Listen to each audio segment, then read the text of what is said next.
Say the magic word and get $100, a la Groucho Marx. Conscription. The word of the day is conscription, also known as the draft. I was drafted in 1965. All 18-year-olds, all 18-year-old males who were not students were subject to the draft and called up, had to be qualified, then off you go for mandatory 2-year service.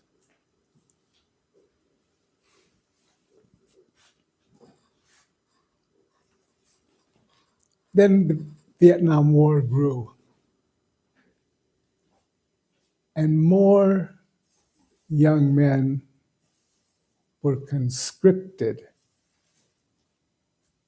Conscripted. It's draft. It's a 3-syllable. It's a 1-syllable. But the image that you have to have when you think of the word is a young man of 18 years old being physically picked up off the street and thrown into a training situation and then shipped off to a foreign country to fight a war. They have no choice. Oh yeah, I've heard the argument. You could, I went. You could have resisted. You could have been a conscientious objector, or you could have gone to jail, or you could have left your country. These are really important decisions, and that's the moral weight of the country being borne by the 18-year-old boys, young men. You young men, you decide what the right thing to do is. I took the easy way out. I just did what was expected of me. Well, as it turned out, one of the leading forces of the anti-war movement were the veterans that were fighting the war, and they came back.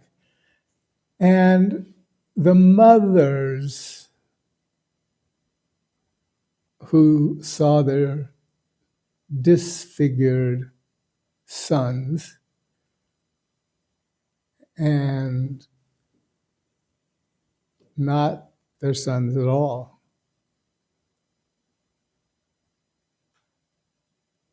There was a slogan, "Another Mother for Peace." These were the mothers of draftees. People, young men who were forced into fighting a war. And there were very few of us in Vietnam who cared, understood anything about what was going on. And if they did understand, they understand that they were being used. So when the Vietnam War was over and the national draft was abolished, I became horrified of what the future would bring.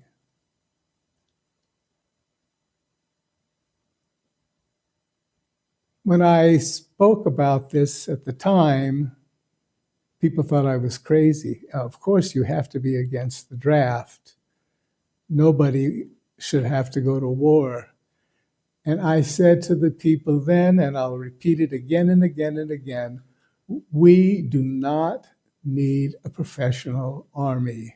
We do not want a professional army. We want a people's army, a civilian army. We want to be conscripted. We want the government to come and say, give us your children to fight this war. So the mothers and the fathers will say, no way. We're not going to give you our children to fight this war.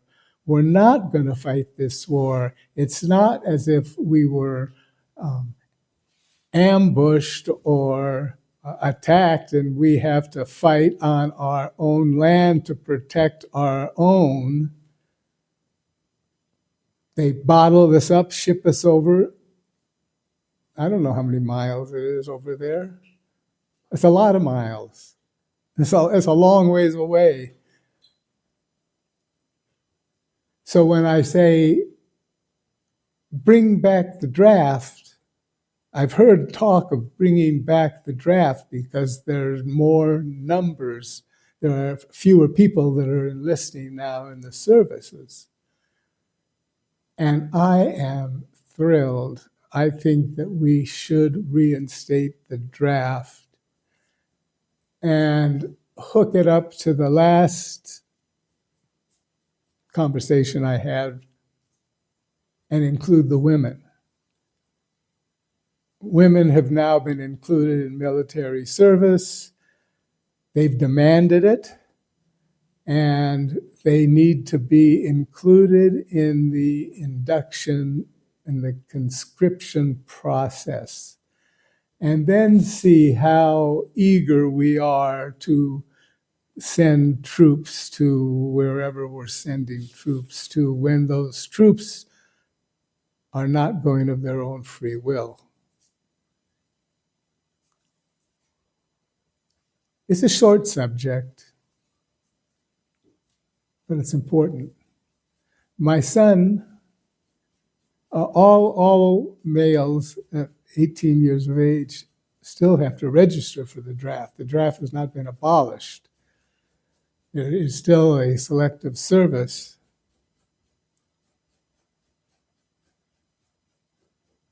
And that's a decision. If you don't do that, if you don't register when you're 18 years old, you're not eligible for any federal funding or scholarships or things that people frequently have to avail themselves of. Women are not yet included in that registration process. I think women should be included. I think men should be included. And I think we should start grabbing all of them off the street and sending those people to fight the war and see how many people really support the war with their life's blood.